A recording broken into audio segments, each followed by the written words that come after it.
me follé a otro hombre en el asiento trasero del coche familiar. Y no fue un impulso ni un error de una noche. Fue algo que planeé. Y lo peor de todo, lo hice en el mismo aparcamiento donde solía esperar a mi marido cuando salía del gimnasio. Sí, así empieza esta historia. Sin adornos, sin excusas. Y si te escandaliza, espera a que te cuente el resto. Me llamo Lucía, tengo 37 años, casada desde hace 11 con Sergio, y madre de 2 niñas. Vivo en Valencia, en un piso de esos que ya nos viene justo porque las crías crecen y no paran de pedir espacio. Trabajo como administrativa en una gestoría pequeña, donde todo el mundo lleva años y nadie se mete en la vida del otro, lo cual es perfecto si llevas una doble vida. O una vida a medias, como la mía. Lo del coche fue con Álvaro. Un hombre con el que no tengo absolutamente nada en común, salvo una cosa, me hace sentir que existo. No mejor, no especial. Simplemente, que estoy viva. Que no soy solo una mujer que prepara cenas, organiza mochilas escolares, y finge orgasmos cada 2 meses con un marido que ya ni me toca con ganas. ¿Y sabes qué? No fue una fantasía loca ni una crisis de mediana edad. Fue una decisión. Lo pensé bien. Me duché, me depilé, me puse ropa interior decente, y le escribí a Álvaro para quedar. Le dije que no quería un café, ni una charla. Quería lo que no tenía en casa. Y él, claro, dijo que sí. Porque Álvaro nunca pregunta, solo actúa. Como si supiera que no tengo tiempo para pensar. Fue directo. Sin palabras. Sin rodeos. Y sí, tuve un orgasmo en ese coche. Uno real. De los que te hacen llorar después, no por culpa, sino porque recuerdas que eso era posible. Que tú también eras capaz de sentir algo más que cansancio. Después me arreglé un poco en el retrovisor, me subí las medias y conduje hasta el cole como si nada. Recogí a las niñas, pregunté qué tal el día, y puse voz de madre feliz mientras ellas hablaban de dibujos y deberes. Volví a casa, hice la cena, y cuando Sergio llegó, me dio un beso en la frente como si fuera una compañera de piso. Ni me miró. Y en ese momento supe que no era solo una traición. Era una señal. De que algo dentro de mí había muerto hace tiempo. Y que ese polvo, sucio y rápido, había sido lo más honesto que había hecho en meses. ¿Te parece fuerte? Pues espérate. Porque esto solo fue el primer paso. La caída fue mucho más dura. Y él, mi marido, lo descubrió de una forma que ni te imaginas. Nunca pensé que Sergio fuera capaz de reaccionar con tanta calma. El tipo llevaba años encerrado en una rutina tan sólida que a veces parecía una pared más de la casa, pero ese día, cuando ocurrió, no gritó, no me montó una escena, no rompió nada. Y eso fue lo que más me asustó. Me habría resultado más fácil verle perder el control que enfrentarme a ese silencio con los ojos fríos, con esa cara tan quieta que no mostraba nada, ni tristeza ni furia, solo una atención quirúrgica, como si estuviera clasificando mentalmente todo lo que acababa de entender. Pero vamos al principio, a cómo llegó hasta ahí. Y no fue espiándome el móvil ni revisando mensajes escondidos. Lo supo por casualidad, pero no por accidente. Todo comenzó con un cambio de horario. Álvaro y yo quedábamos siempre los miércoles, cuando Sergio tenía su turno largo en el instituto y salía más tarde. Era un hueco perfecto, una ventana pequeña de hora y media que aprovechábamos como 2 ladrones. Ese día fue distinto porque, por algún motivo, Sergio salió antes. Había una reunión suspendida, creo, o un compañero enfermo, no recuerdo exactamente. El caso es que llegó a casa a las 6 y algo, y yo no estaba. Las niñas estaban en casa de mi hermana porque tenían una tarde de manualidades con su prima, cosa que habíamos organizado el domingo anterior. Él no se sorprendió demasiado de no verme, pero sí se extrañó de algo que nunca habría esperado que le llamara la atención, el coche. Yo nunca aparco en la calle de atrás. No por nada raro, simplemente por costumbre. Me gusta dejar el coche frente al portal, aunque luego tenga que esperar 5 minutos por un sitio. Ese día, con las prisas, lo dejé en la calle de detrás del edificio, donde está el acceso al garaje comunitario, pero no dentro, sino fuera, pegado a la valla. Álvaro me había dejado allí después de nuestro rato en su coche, porque yo le había pedido que no me llevara hasta la puerta de casa. Quería andar un poco, limpiarme la cara con el pañuelo húmedo que siempre llevo en el bolso, asegurarme de que no quedaban marcas, y sobre todo, controlar que ningún vecino me viera llegar de golpe como si saliera de un agujero. Sergio bajó a tirar la basura y vio el coche. Lo reconoció de inmediato, pero no fue eso lo que le hizo detenerse. Fue la bolsa que yo había dejado sin querer en el asiento del copiloto. Una bolsa blanca de una tienda de ropa interior, pequeña, nada llamativa, pero abierta, y con un ticket visible encima de una braguita roja.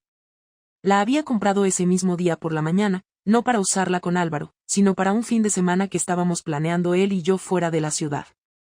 Un hotel discreto en Alicante, 2 días sin reloj ni llamadas, solo cama, ducha y sexo. Había dejado la bolsa ahí porque no quería entrar en casa con ella a plena luz, ya pensaba en subirla después, con las bolsas del súper, como si nada. Sergio no es celoso, ni obsesivo, pero no es idiota. Abrió la puerta del coche y cogió la bolsa. Subió con ella, se sentó en el sofá y esperó. Yo llegué 10 minutos después. Entré como si fuera un día cualquiera, con las llaves en una mano y el móvil en la otra, repasando mensajes absurdos de un grupo de madres del cole.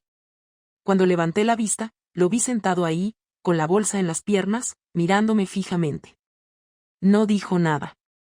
Me quedé quieta en la entrada, cerrando la puerta lentamente sin saber si fingir sorpresa o atacar con una excusa rápida. Pero no hizo falta elegir. ¿Esto qué es?, me preguntó, sin levantar la voz. Una compra, contesté, como si estuviera diciendo la cosa más obvia del mundo. ¿Por qué está en el coche? ¿Y por qué está abierta? No sé, habré ido con prisas, dije, evitando mirarle directamente. ¿Y por qué aparcaste detrás? No encontré sitio delante. Se hizo un silencio. Él respiraba por la nariz como si quisiera controlar algo que se le escapaba. Luego se levantó, dejó la bolsa sobre la mesa y caminó hacia mí. No de forma amenazante, ni rápida. Caminó despacio, como quien quiere que cada paso cuente. Se detuvo frente a mí, y entonces vi algo en su mirada que no había visto en años, una mezcla de tristeza profunda y decepción contenida. ¿Me estás poniendo los cuernos, Lucía? No sé por qué no respondí. No fue miedo, ni vergüenza. Fue como si la pregunta, formulada en voz alta y con ese tono tan neutro, me hubiera clavado al suelo. No me salió un sí ni un no.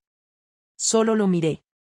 Él esperó unos segundos, y al no recibir respuesta, lo entendió todo. Vale, dijo, y se apartó. No hubo escándalo. No me insultó. No me echó en cara nada. Se fue a la cocina, abrió el grifo, se sirvió un vaso de agua, volvió al salón, cogió las llaves del coche y se fue. Yo me quedé sola, de pie, en medio del pasillo, sintiendo como una parte del suelo se hundía bajo mis pies. No porque sintiera culpa, no aún. Era más parecido a un susto. Como si acabara de sonar una alarma y aún no supiera si correr o esconderme. Esa noche no volvió. Y al día siguiente, tampoco. Durmió en casa de su hermano, según supe luego. No me escribió ni me llamó. No preguntó por las niñas, que aún estaban en casa de mi hermana. No me pidió explicaciones. Pero dejó algo encima de la cama que no vi hasta que me metí en la habitación y cerré la puerta, su alianza. No era un gesto dramático. Era un mensaje claro. Sabía lo suficiente como para no necesitar una confesión. No necesitaba pruebas, ni detalles, ni nombres. Solo había visto lo justo para entender que ya no tenía sentido seguir preguntando. Y así fue como me descubrió. Ni gritos, ni lágrimas. Solo una bolsa olvidada, un gesto descuidado, y un hombre que supo mirar en el momento justo. Sergio volvió a casa al tercer día, un jueves por la tarde, cuando yo ya llevaba 2 noches sin dormir bien, comiendo cualquier cosa y revisando el reloj cada 10 minutos como si así pudiera controlar algo. Entró sin avisar, usando su llave, dejó la mochila en la entrada y pasó al salón como si no hubiera ocurrido nada. Yo estaba sentada en la mesa del comedor con un cuaderno abierto delante, fingiendo que trabajaba, pero en cuanto lo vi supe que ese momento iba a marcarlo todo. No me saludó con un beso ni con un gesto cariñoso, solo me miró y dijo que necesitábamos hablar, con una voz tan plana que me hizo sentir pequeña por primera vez desde que todo empezó. Nos sentamos uno frente al otro. No quiso café, ni nada. Yo tampoco. El ambiente estaba tan tenso que cualquier movimiento parecía fuera de lugar. Fue él quien empezó, preguntándome desde cuándo, con quién y por qué, pero no lo hizo como un interrogatorio policial, sino como alguien que necesita ordenar una historia que ya sabe que le va a doler. Le dije la verdad, o al menos la versión que yo estaba dispuesta a reconocer en ese momento. Le conté que había empezado hacía unas semanas, que no era alguien de nuestro círculo, que no había sido planeado durante años como él seguramente imaginaba. Mientras hablaba, me escuchaba a mí misma y notaba cómo mis palabras sonaban pobres, insuficientes, casi ridículas, pero seguí adelante porque parar habría sido peor. No fue porque tú hicieras algo mal, le dije, y en cuanto salió de mi boca supe que había cometido un error. Sergio apoyó los codos sobre la mesa y juntó las manos despacio, mirándome con una mezcla de incredulidad y rabia contenida que nunca le había visto. Me preguntó si de verdad creía que esa frase ayudaba en algo, si pensaba que decirle que no tenía culpa le iba a aliviar el golpe. Intenté explicarme mejor, decirle que no se trataba de él como hombre ni como marido, sino de mí, de cómo me sentía, de la sensación constante de estar apagada, de no ser deseada, de haber dejado de ser una prioridad. Él me escuchó sin interrumpirme, pero cuando terminé, negó con la cabeza y me dijo que eso no justificaba nada, que si yo me sentía así, lo mínimo era haberlo hablado antes de buscarlo en otra persona. Entonces llegaron las excusas. No de golpe, sino una detrás de otra, como si mi cabeza hubiera estado guardándolas en fila para ese momento. Le hablé del cansancio, de las noches sin tocarse, de las veces que me había sentido sola estando a su lado. Le dije que yo había intentado acercarme, que había buscado conversación, contacto, algo, y que siempre me había encontrado con un muro de horarios, de correcciones de exámenes, de fines de semana ocupados. Él me respondió que eso era una forma muy cómoda de reescribir nuestra historia, que yo también me había encerrado, que muchas veces había sido él quien intentó acercarse y se encontró con mi desgana, con mi distancia, con mis excusas. La discusión subió de tono. No hubo gritos al principio, pero sí reproches lanzados como golpes secos. Yo le dije que no me miraba, que ya no me tocaba como antes, que hacía tiempo que me sentía invisible. Él me contestó que quizá había dejado de mirarme así porque yo misma había dejado de estar presente, que muchas noches estaba con el móvil, con la cabeza en otro sitio, con una frialdad que no sabía cómo atravesar. Cuando mencionó el móvil, me puse a la defensiva, le dije que eso no tenía nada que ver, que no había estado engañándolo durante años, que lo mío había sido algo reciente. Fue entonces cuando perdió un poco la calma. ¿Crees que eso lo hace mejor?, me preguntó. ¿Qué saber que ha sido rápido y eficiente me consuela? Me quedé callada. No tenía una respuesta que no sonara egoísta. Él se levantó, empezó a caminar por el salón, pasando la mano por los muebles como si necesitara tocar algo para mantenerse en pie. Me dijo que lo que más le dolía no era solo el sexo, sino la mentira, el haberme visto entrar en casa, besar a las niñas, sentarme a cenar con él sabiendo que yo venía de otro sitio, de otra cama, de otra piel. Me preguntó cómo había podido mirarlo a la cara después de eso. Yo bajé la mirada y, por primera vez, sentí una vergüenza real, pesada, de esas que no se van con una ducha. Intenté defenderme diciendo que no había sido tan calculado, que muchas cosas se habían dado sin pensarlas demasiado, que no había querido hacerle daño. Él se rió, pero no fue una risa amable. Fue una risa seca, corta, que me heló por dentro. No querías hacerme daño, pero lo hiciste igual, dijo. Y ahora pretendes que te crea que fue un accidente. La conversación se volvió más dura. Me preguntó si estaba enamorada del otro hombre. Le dije que no era amor, que era algo distinto, algo más físico, más inmediato. Me miró como si eso fuera todavía peor, como si le acabara de confirmar que había puesto en riesgo todo por algo que ni siquiera tenía nombre. Me preguntó si había pasado más de una vez. Dudé un segundo antes de responder, y ese segundo fue suficiente para que entendiera la respuesta antes de que yo la diera. Sí, le dije al final.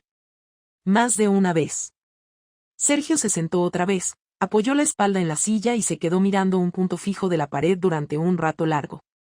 Yo no me moví. No lloré. No me acerqué a tocarle el brazo. Sabía que cualquier gesto mío sería interpretado como una provocación o una mentira más. Cuando volvió a hablar, su voz sonaba cansada, como si hubiera envejecido de golpe. ¿Y qué esperas ahora?, me preguntó. Que lo entendamos, que pasemos página, que sigamos como si nada. No supe qué decirle. Una parte de mí quería decir que sí, que podíamos intentarlo, que todo se arregla si se habla, si se trabaja. Otra parte sabía que algo se había roto de una forma que no se repara con promesas. Le dije que no sabía qué esperar, que estaba dispuesta a asumir las consecuencias, que entendía si necesitaba tiempo o incluso si decidía que no quería seguir conmigo. En cuanto pronuncié esa última frase, sentí un nudo en el estómago, porque decirlo en voz alta lo hacía más real. Sergio me miró fijamente y me dijo que necesitaba pensar, que no iba a tomar ninguna decisión esa noche, pero que tampoco iba a fingir normalidad. Me dijo que iba a quedarse en casa, por las niñas, pero que eso no significaba perdón ni olvido.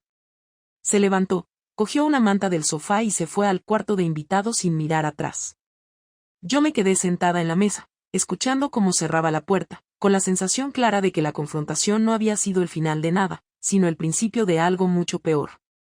Porque yo todavía no sabía hasta dónde estaba dispuesto a llegar. El sábado por la mañana me levanté sola. Sergio ya no estaba en la habitación de invitados, ni en la cocina, ni en el salón. Las niñas habían pasado la noche en casa de mis padres porque habíamos acordado eso hacía días, cuando la tensión entre nosotros aún no había explotado del todo. Fue una de esas decisiones logísticas que en su momento parecen normales pero que, una vez las cosas se rompen, adquieren un significado distinto. Me serví un café sin ganas, intentando no pensar demasiado en la noche anterior, en las frases que se me habían quedado grabadas, en el momento exacto en el que su mirada dejó de verme como antes. Quise pensar que quizá necesitaba ese tiempo fuera de casa, que estaba reflexionando, pero algo dentro de mí empezó a sospechar que lo que estaba haciendo no tenía nada que ver con reflexión. A las 2 horas regresó. No traía bolsas, ni excusas, ni explicaciones. Entró, dejó las llaves en la mesa, se quitó los zapatos y se sentó frente a mí en el sofá como si no hubiera pasado nada. Pero la expresión en su cara ya no era de dolor. Era otra cosa. Algo calculado, frío, decidido. Me dijo que había estado con un abogado. No usó esa frase de forma amenazante, no me lo soltó como castigo, simplemente lo comunicó como quien informa que ha ido a hacer la compra. Me dijo que no iba a pedirme que me fuera de casa porque las niñas no tenían por qué vivir algo tan brusco, pero que él tampoco iba a seguir fingiendo. A partir de ese momento, íbamos a vivir como dos personas que comparten un piso por obligación, no por amor ni compromiso. Me dijo que no necesitaba venganza emocional, pero que no iba a quedárselo todo dentro, que yo había hecho mis elecciones y ahora él haría las suyas. Le pregunté qué significaba eso exactamente, y me respondió con la misma tranquilidad con la que había hablado hasta ese momento. Me dijo que iba a contarle todo a mis padres. Que no quería hacerlo por despecho, sino por una cuestión de transparencia. Que si ellos iban a seguir viniendo a nuestra casa, si iban a seguir viendo cómo la familia se rompía poco a poco, merecían saber la verdad. Intenté frenarlo, le supliqué que no lo hiciera, le dije que eso solo iba a empeorar las cosas, que ya bastante daño teníamos encima, pero su respuesta fue firme. Tú rompiste esto, Lucía. Yo solo estoy haciendo que la gente lo vea tal como es. Esa misma tarde lo hizo. No sé qué palabras usó exactamente, porque no me dejó estar presente. Solo sé que cuando volví a casa después de dejar a las niñas en una fiesta de cumpleaños, tenía una llamada perdida de mi madre y 3 mensajes de mi padre, uno de ellos más largo de lo normal. Decía que estaba decepcionado, que no entendía cómo había sido capaz de hacer algo así con todo lo que Sergio había hecho por mí, por las niñas, por mantenernos estables durante años. Me dolió, claro.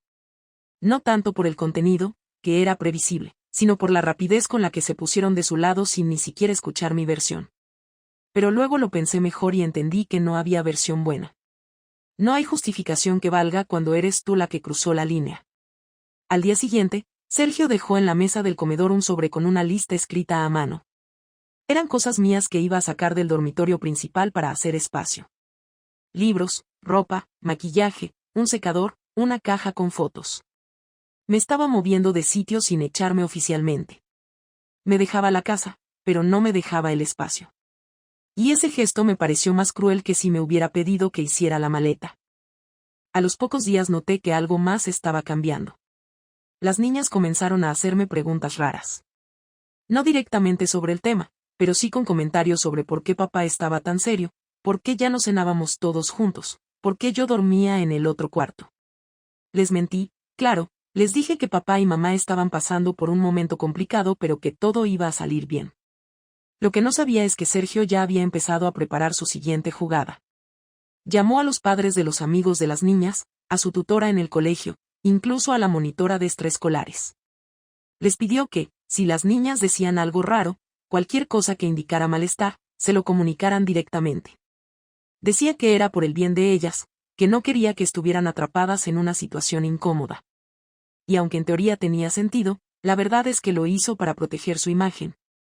Quería asegurarse de que todos supieran que él era el padre estable, el que no había roto nada, el que seguía priorizando a las niñas. Y funcionó. En menos de una semana, noté cómo algunas madres dejaban de mirarme con naturalidad en la puerta del colegio. Algunas me saludaban con una sonrisa tensa, otras directamente me evitaban. Me estaban señalando sin decirlo. Y todo porque él había empezado a construir una nueva versión de los hechos, en la que yo no era solo una mujer que había fallado, sino una amenaza para la estabilidad de mis hijas. Pero eso no fue todo. Lo más fuerte vino después. Un jueves por la noche, cuando las niñas ya dormían, Sergio entró en mi cuarto con el portátil en la mano. Lo puso sobre la cama, me pidió que mirara, y le dio al play. Era una grabación. Un audio. Mi voz. Era una conversación mía con Álvaro, de hacía semanas. No me preguntes cómo la había conseguido, porque aún no lo sé del todo, pero ahí estaba. Mi voz riendo, susurrando cosas que nunca pensé que alguien más fuera a oír. Me dijo que había activado una app de grabación automática en el coche, que no era ilegal porque era su vehículo y estaba harto de sospechas. Me quedé helada. No por el contenido, sino porque ya no había espacio para negar nada, ni para maquillar los detalles. Esto no es para chantajearte, me dijo. Es para que sepas que no puedes esconderte detrás de tu versión de los hechos. Le pregunté qué pensaba hacer con eso. Me respondió que nada.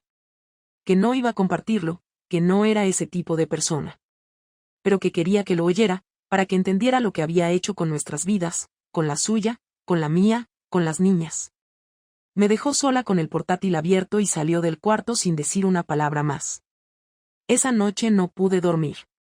Escuché el audio entero, 2 veces. Y me odié. No por lo que había hecho, sino por haberlo hecho de forma tan torpe, tan inútil, tan vacía de sentido. Porque si al menos hubiera sido algo importante, algo profundo, quizá podría justificarlo para mí misma. Pero no. Fue solo una necesidad mal resuelta, un impulso mal manejado, una traición sin ningún valor. Y ahora, con todos los frentes abiertos, con mis padres decepcionados, con el colegio en alerta, con Sergio durmiendo en la habitación de al lado como un desconocido que ya no me odia pero tampoco me perdona, supe que lo peor no había sido la discusión ni el dolor ni la culpa. Lo peor era que él había tomado el control total de la historia. Y yo solo podía esperar. Porque todavía no había terminado. El lunes por la tarde Sergio me pidió que habláramos. Las niñas estaban en casa de una compañera de clase, así que no había posibilidad de interrupciones. Estaba sentado en el salón, con la misma expresión con la que había regresado días atrás, esa mezcla de frialdad y determinación que me dejaba claro que no estaba buscando reconciliación, sino conclusión. No me ofreció asiento, pero me senté igualmente en el sillón frente a él. No hubo saludo, ni contacto visual inmediato. Solo una pausa larga en la que parecía estar organizando mentalmente cada frase antes de decirla. Empezó diciendo que no quería alargar esto más de lo necesario, que había llegado el momento de tomar una decisión clara, no por él ni por mí, sino por las niñas. Dijo que llevar semanas conviviendo en ese ambiente silencioso y tenso estaba empezando a afectarlas, que no decía que lo supieran todo, pero que los niños perciben más de lo que los adultos creemos, y que cada vez preguntaban más, se mostraban más nerviosas, más confusas, y que eso no era justo. Me preguntó si yo tenía claro lo que quería. No me lo dijo con reproche, sino como una consulta administrativa. Respondí que no sabía, que había pensado en muchas cosas pero que aún no estaba segura de nada. Me miró con la misma calma y me dijo que eso no era suficiente, que él no podía seguir esperando a que yo me aclarara mientras la vida familiar se deterioraba a nuestro alrededor.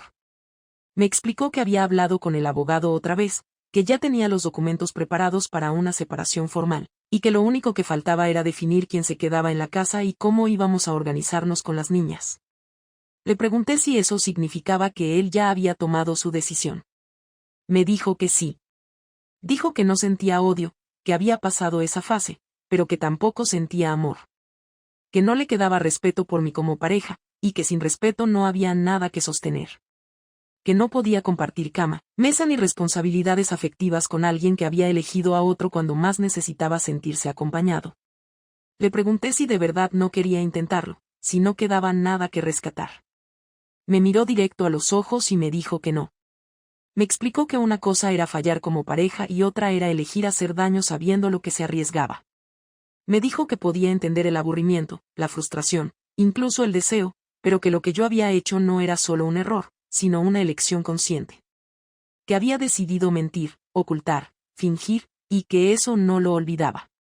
Le dije que yo tampoco me sentía orgullosa de lo que hice, que había pasado noches sin dormir, que me dolía todo lo que había provocado, que me sentía rota por dentro. Él asintió y dijo que eso podía ser cierto, pero que el dolor no borra las acciones. Que él también había pasado noches enteras sin poder pegar ojo, repasando cada detalle de nuestra vida juntos, buscando señales, errores, momentos donde quizás pudo haber cambiado algo, pero que al final siempre llegaba al mismo punto, no merecía que lo traicionaran así. La conversación se volvió más cruda a medida que avanzaba.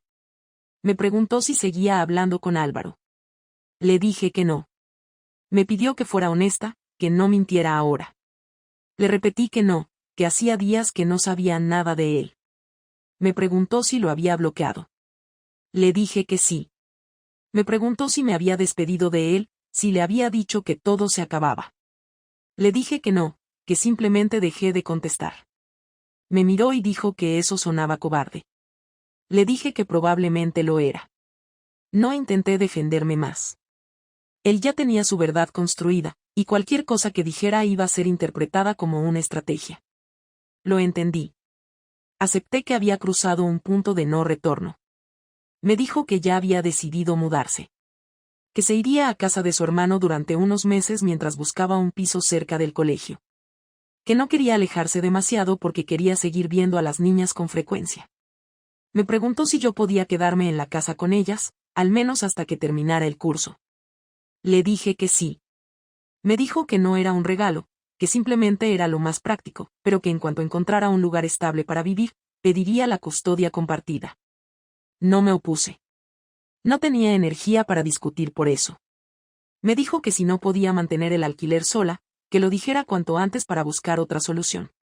Le dije que tenía ahorros, que me las arreglaría. Hubo una pausa larga en la que ninguno habló. Luego me preguntó qué pensaba decirle a las niñas. Le dije que no sabía. Me dijo que debíamos pensar una versión común, clara, sin detalles innecesarios, pero sin mentiras evidentes. Algo que les permitiera entender sin traumatizarlas. Le dije que quizás podríamos decir que habíamos decidido vivir separados por un tiempo. Me dijo que eso sonaba falso. Que ya era suficiente con todo lo que habíamos ocultado. Que debíamos decir que papá y mamá ya no eran pareja, pero que seguían siendo sus padres, y que las querían igual. Acepté. Me dijo que él mismo les hablaría cuando regresaran. Después de eso, no hubo más. Se levantó, fue a su cuarto, cerró la puerta. Yo me quedé sola en el salón, sentada en el mismo lugar, con la cabeza en blanco. No lloré. No sentí rabia. No sentí pena. Sentí vacío, que no es lo mismo. Una especie de nada que ocupa todo. Estaba perdiendo a mi marido, a mi rutina, a mi familia como la conocía, y lo estaba haciendo sin pelear, sin intentar cambiar el resultado. Porque en el fondo sabía que no podía hacerlo. Él ya había aceptado el final, y yo ya no tenía argumentos para pedirle que se quedara. La última conversación entre nosotros fue una despedida sin nombre. No hubo abrazos, ni lágrimas compartidas.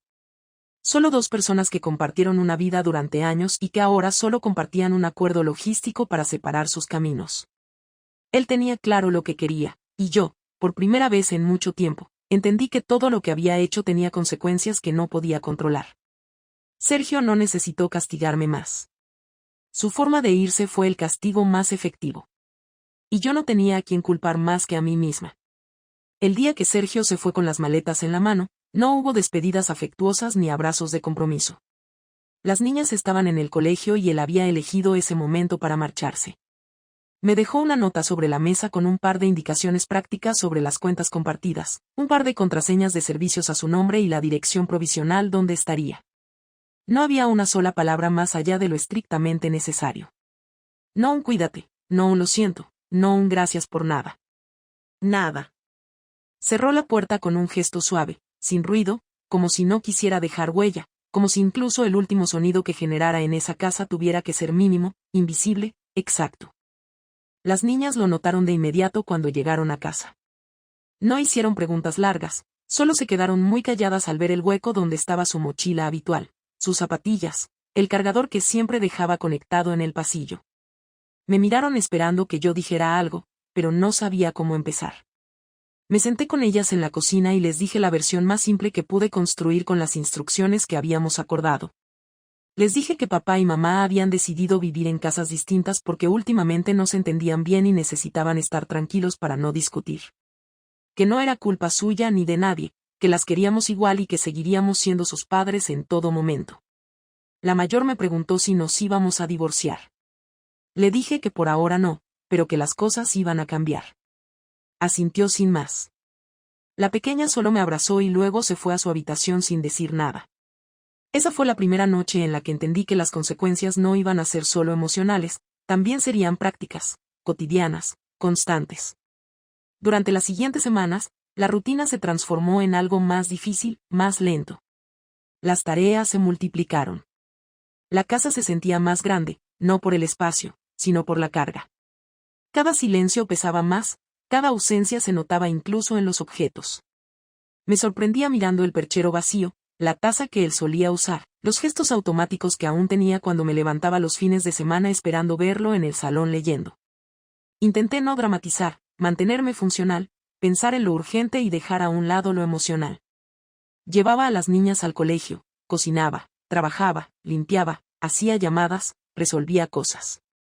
Pero por las noches, cuando todo se apagaba, la realidad se me caía encima con fuerza.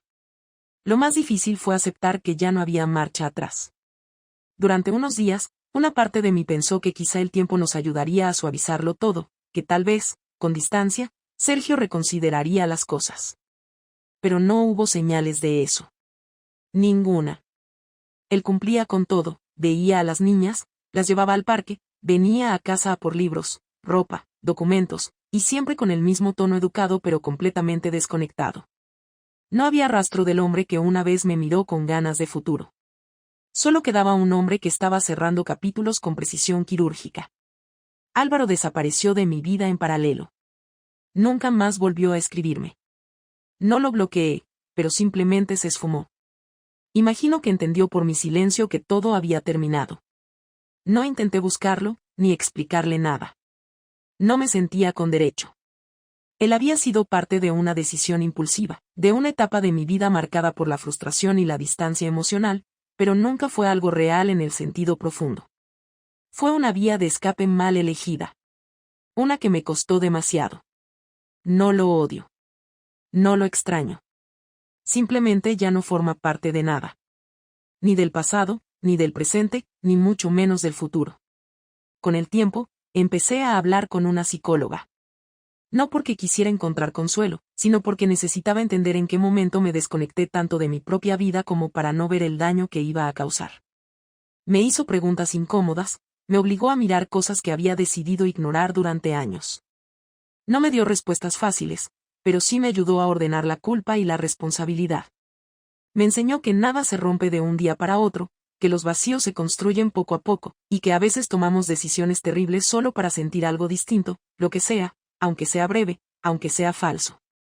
Me ayudó también a entender que no era una mala persona por haber fallado, pero sí una persona que debía asumir su error sin disfrazarlo de necesidad ni de carencia emocional. Con Sergio no hubo reconciliación, pero sí una especie de paz después de la tormenta. A los 2 meses de vivir separados, acordamos formalizar la custodia compartida sin pelear. Nos sentamos con el abogado, firmamos los papeles, y salimos de allí sin necesidad de reproches. No hablamos más de lo que pasó. Él nunca me preguntó si me arrepentía y yo nunca le pedí perdón de forma explícita. Ambos sabíamos que las palabras ya no servían. Solo quedaban los hechos, y cada uno de nosotros eligió vivir con los suyos sin molestar al otro. Hoy, varios meses después, sigo viviendo en la misma casa. Las niñas se han adaptado sorprendentemente bien a la nueva rutina. Me preguntan menos cosas, se quejan menos, y cuando hablan de su padre lo hacen con cariño, sin rabia. Él sigue siendo un buen padre, dedicado, presente, constante. Y yo, dentro de mis límites, intento ser una madre que no se pierde en la culpa ni se hunde en la nostalgia. A veces hablo con otras madres divorciadas, aunque no les cuento los detalles de por qué se terminó mi matrimonio. Solo digo que las cosas se complicaron. Algunas lo entienden, otras no preguntan más. ¿He aprendido algo de todo esto? Sí. He aprendido que no basta con sentirse mal para cambiar. Que hay que actuar cuando uno detecta que algo va mal. Que esperar a que todo explote solo te convierte en espectador de tu propio desastre. Que buscar soluciones fuera de casa nunca es una solución real. Que la sinceridad llega tarde si viene después del daño. Que la culpa no repara, solo consume.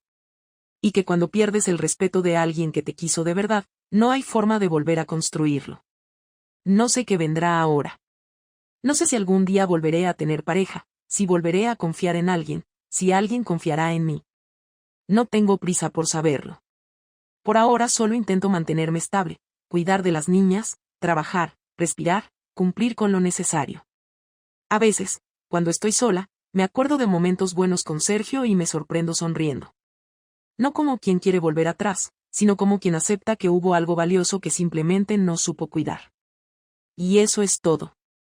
No tengo un final épico, ni una lección reveladora, ni un giro inesperado. Solo tengo esta vida nueva, distinta, más difícil, pero también más honesta. Ya no miento. Ya no espero cosas que no llegan. Ya no actúo como si todo estuviera bien cuando no lo está. Y con eso me basta. Porque aunque lo haya perdido todo, al menos ahora sé lo que no quiero volver a hacer. Y con eso, al menos por ahora, me alcanza.